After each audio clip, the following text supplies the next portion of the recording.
Thank you for staying tuned to Channels Television as I warmly welcome you to Health Matters. I'm Yomi Otaigbe.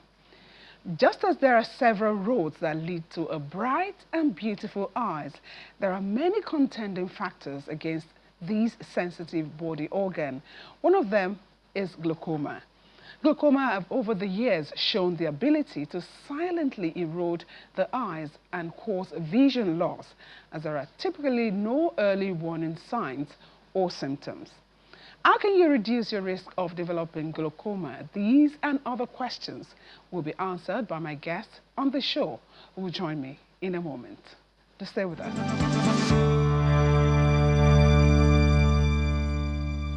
Thank you for staying tuned. Joining me now from our Abuja studios is the consultant ophthalmologist, who is also the director and national coordinator of the National Eye, Ear and Sensory Functions Health Program of the Federal Ministry of Health and Social Welfare, Dr. Oteri Okolo-Eme. Thank you so much, Dr. Eme, for joining us. Thank you for having me. Hello, everyone. Good to see you. So it's always so important to create awareness around eye care. Eye conditions are remarkably common, and it's said that those who live long enough would experience at least one eye condition during their lifetime. Today, our attention, as you know, is on glaucoma. So let's set the background with a description of what glaucoma is. Thank you for that very important question. So glaucoma is actually a group of diseases or a spectrum of diseases that destroy the optic nerve of the eye. So the optic nerve of the eye is the specific nerve that helps us to see. It connects the eye to the brain. So this a group of diseases that actually destroy this optic nerve and result in vision loss. In advanced stages, it results in total blindness. Now, this group of diseases, there's actually quite a number, many of them, but the commonest variant of it is the open angle one, which is known as the open angle glaucoma, which tends to affect more people in the population than the other ones. So the open angle glaucoma is the most important primary cause or primary glaucoma, glaucoma, and then you have the close angle glaucoma also. But the close angle glaucoma, happily, is not very, very common. It's the open angle glaucoma that is common, in our society and generally globally. Now, what does open angle glaucoma mean? Open angle glaucoma means that the angle that drains fluid out of the eye is not blocked. And now, one thing that we want to make clear or clarify about glaucoma is the fact that raised pressure in the eye, so when you have what we call raised intraocular pressure, is an important risk factor for glaucoma. Why did I call it a risk factor? Quite a number of people associate increased pressure with glaucoma always, but glaucoma doesn't always present with increased pressure in the eye. Like I said, especially the open angle one, which means that the angle that drains fluid out of the eye is not blocked. So quite often than not, in patients like this, the pressure might not be very, very high. And then we have what we also know is also known as normal tension glaucoma. So what normal tension glaucoma means is that the pressure for that patient is not statistically high. Now, why did I use the word statistically high? Because it's important to realize that what we refer to as normal pressure in the eye is a statistical determination of between 11 millimeters of mercury to 22. Right? So, but for some people, even within that normal range of 11 to 22, optic nerve damage still goes on. So you can say, I've said different things now. Glaucoma consists of a group of several diseases. We have the open angle one. The normal pressure is statistically known to be 11 to 22.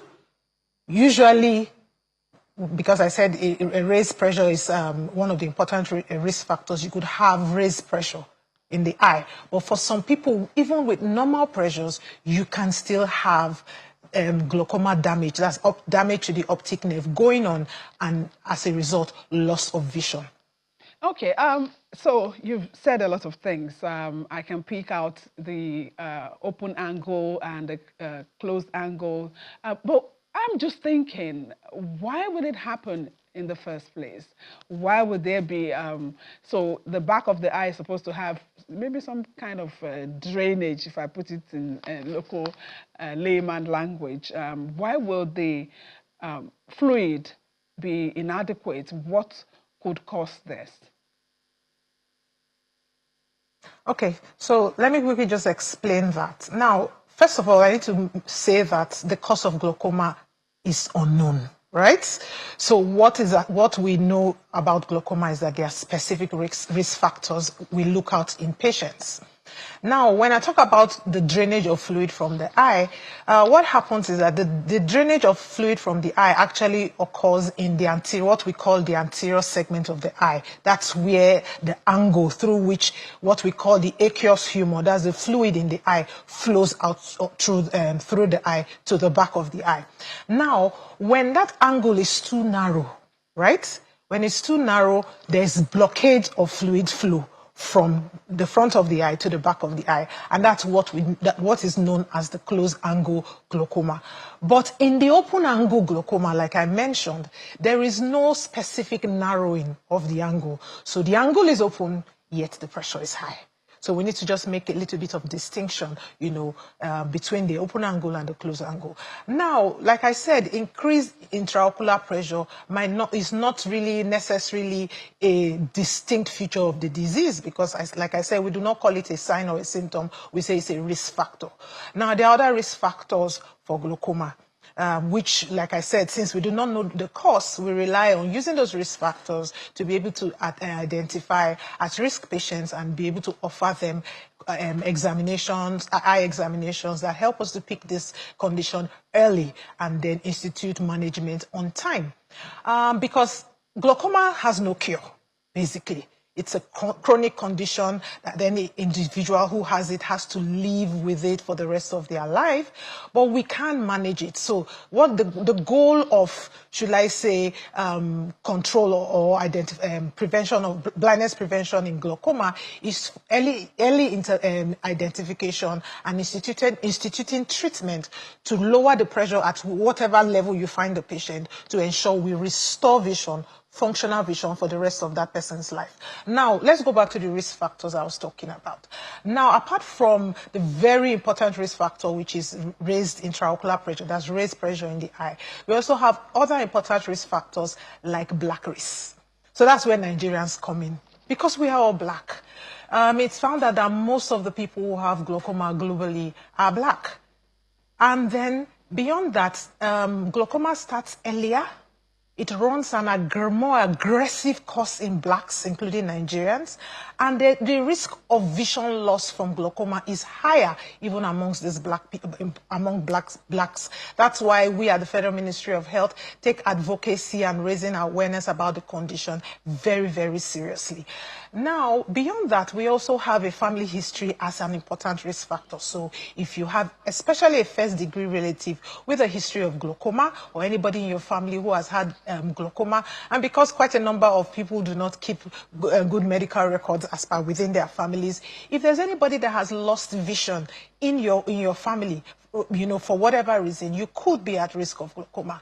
Apart from that, we also have other causes like chronic medical conditions, hypertension, diabetes. We have eye trauma as so probably injury to your eye in the past as a risk factor.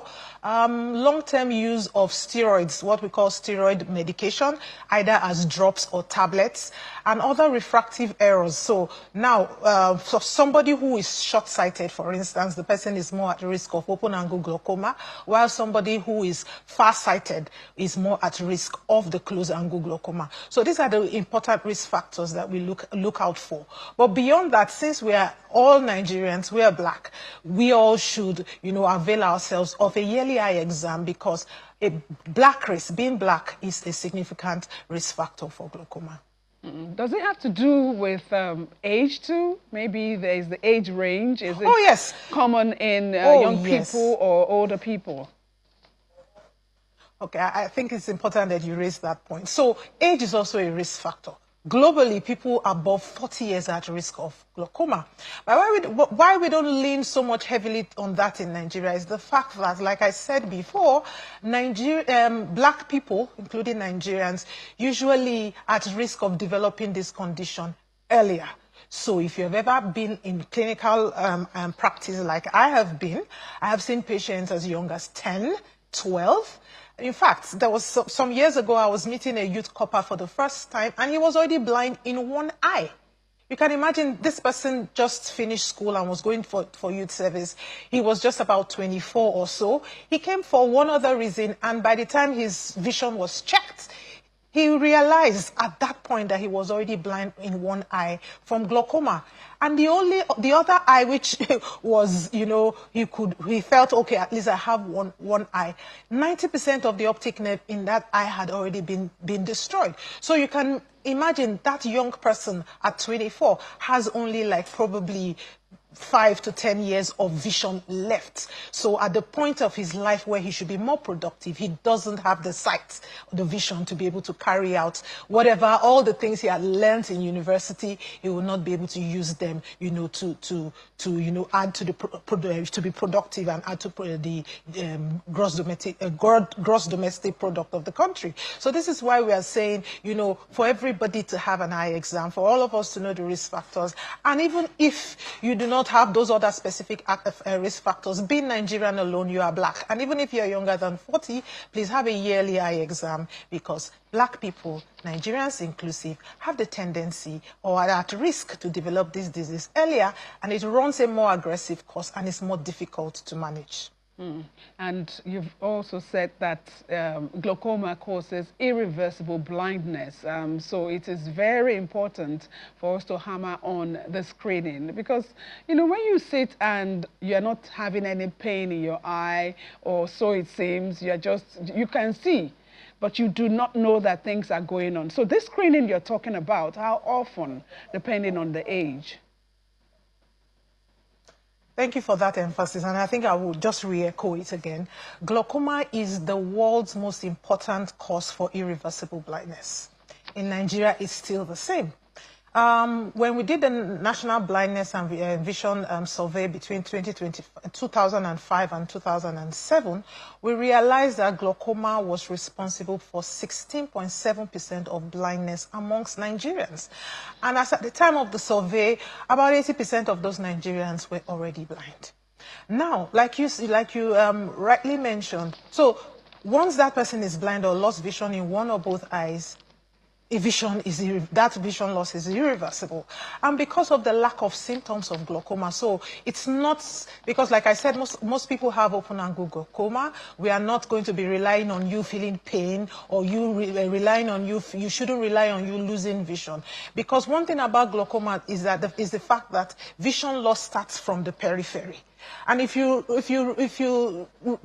cast your mind to how you use your eyes on a daily basis, most of us focus on our central vision. We don't really focus on what is happening, you know, in our periphery, right? So that means vision loss will not be noticed on time.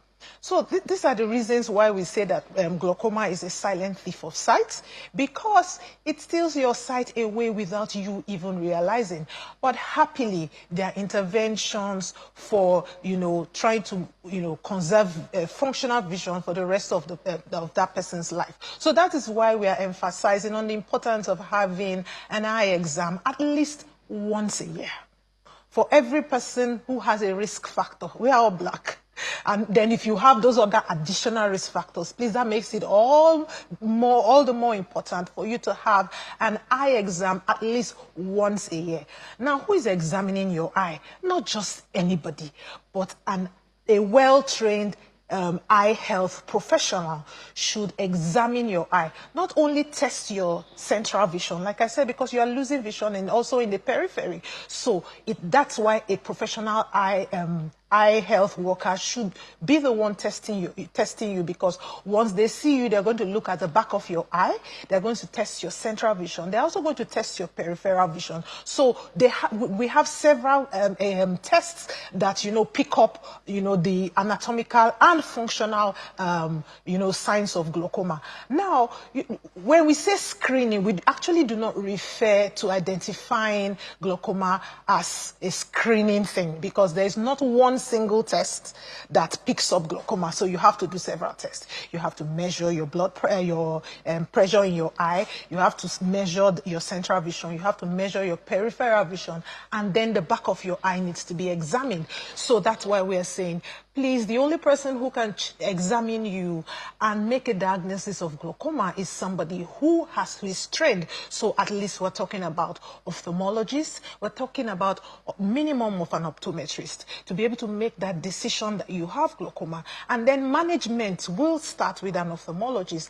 And then, because of course we are also ensuring that, because we know that there are not ophthalmologists in every single location, then your optometrist closer to you can then do your follow-ups, but you must at least see your ophthalmologist once a year. That's very key. Are there other things that one can do in terms of lifestyle choices that can help in reducing the risks for glaucoma? So unfortunately, there are no specific lifestyle modifications, that can directly affect glaucoma or will prevent glaucoma, right? So what we emphasize on is early detection, early intervention by way of medication, laser, or surgery. And then also, we're also speaking to glaucoma patients, also those who have already been diagnosed with this condition. Because, like I said, it's a lifelong, thing. So you are going to be, we are encouraging you to comply with your clinic visits. So see either your ophthalmologist or your optometrist for your follow-ups in a year. And then you need to continue with your medication. I know it can really be demoralizing for patients who come to their eye doctor and expecting that vision loss from glaucoma can be reversed with eye drops or tablets, laser, or surgery. And often they get tired and say, oh, probably I should stop this medication or whatnot. But really, please, we are appealing to you, don't stop your medications, don't stop your clinic visits, because it is critical. All those things are critical for you to be able to maintain that vision that you have left. Because we've had situations where a patient has been diagnosed with glaucoma, placed on medication or surgery done, and the person just goes away feeling sad that, despite the intervention of the doctor, my vision did not improve. The goal of management is not to improve your vision. Like I said, and I want to hammer it again, vision loss from glaucoma is irreversible. What your doctor can do for you is work with his toolbox, whatever medication, follow-up, test and all of that. He can use all the arsenal in his toolbox to be able to maintain functional vision for the rest of your life. So that's why we are saying the earlier we see you, the better. Because when you are coming late and 90% of your vision is already lost, that means it's only that 10% that we can try to, preserve. And the more vision you have lost, the more it's more difficult to even maintain. So please, we're saying to Nigerians, avail yourself of comprehensive eye checks. For those who already have glaucoma, please, comply with your doctor's plan to be able to ensure we maintain, your functional vision for the rest of your life. Like we say at the National Eye and Sensory Functions Health Program at the Federal Ministry of Health, sight is no longer just a health issue. It's an economic issue. So because if we have so many Nigerians blind, we will not be able to be productive, and increase the economic profile of the country. We will not, our students at school will not be able to learn, because you need to see to learn. And even our elderly people will not enjoy a good quality of life, at that age. So we are saying vision is very, very critical. Let's work together with our doctors to be able to preserve it. Thank you so much, Doctor. Thank you for all that you have shared with us on Health Matters today. We do not want Nigerians having to lose their sight because of glaucoma or any other eye condition. Thank you so much. I've been having a chat with a consultant ophthalmologist who is also the director and national coordinator of the National Eye, Ear and Sensory Functions Health Programs of the Federal Ministry of Health and Social Welfare. Dr. Oteri Okolo-Eme, thank you indeed. Thank you for having me. Now we shift our gears now to see what's happening in our news corner.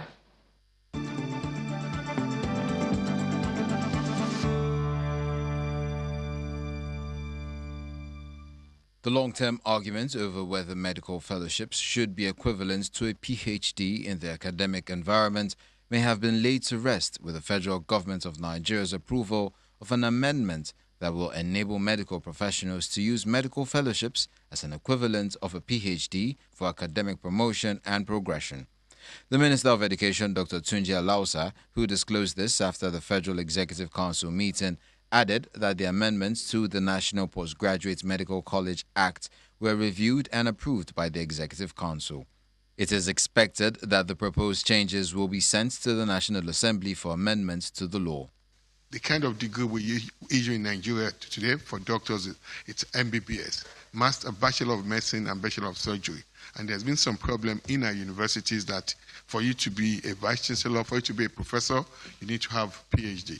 Today, it's a good day for the people in the medical, in our teaching hospital and our medical colleges. The National Medical College will now, based on, after this executive bill has been sent to the National Assembly, this medical college can start issuing PhD degrees.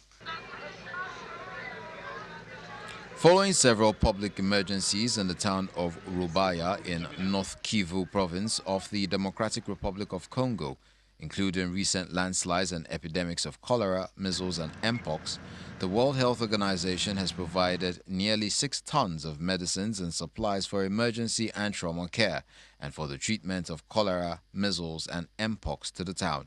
The medical supplies were delivered to the Rubaya Reference Health Center, located nearly 70 kilometers from the city of Goma. The government says aside the deaths from cholera, more than 200 people, including 70 children, have been killed after a landslide caused a collapse in a mining area in the east of the Democratic Republic of Congo. Finally, the World Health Organization, together with the Pan-American Health Organization, have congratulated Chile for becoming the first country in the Americas and the second globally to be officially verified as having eliminated leprosy disease.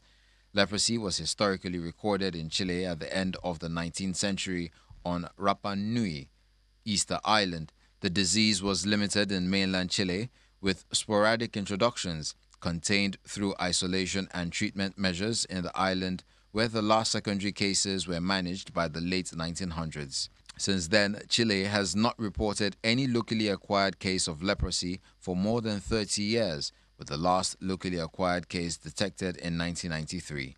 However, the disease was never removed from the country's public health agenda.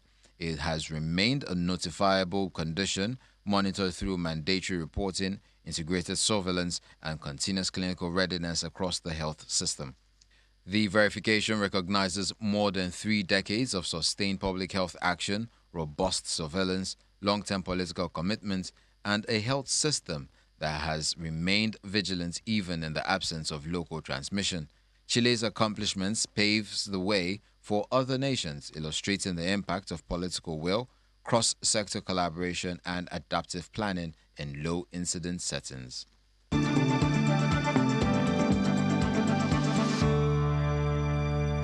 Just before we go, remember that your eyes are the window to the world. Taking care of them should be deliberate and part of your daily routine. Diet rich in fruits and vegetables, particularly carrots, regular eye checks, and avoiding trauma to the eye are some of the important ways to healthy and clear eyes. Thank you so much for sharing your time with us on Health Matters. I'll see you again next week. I am Yomi Otaigbe.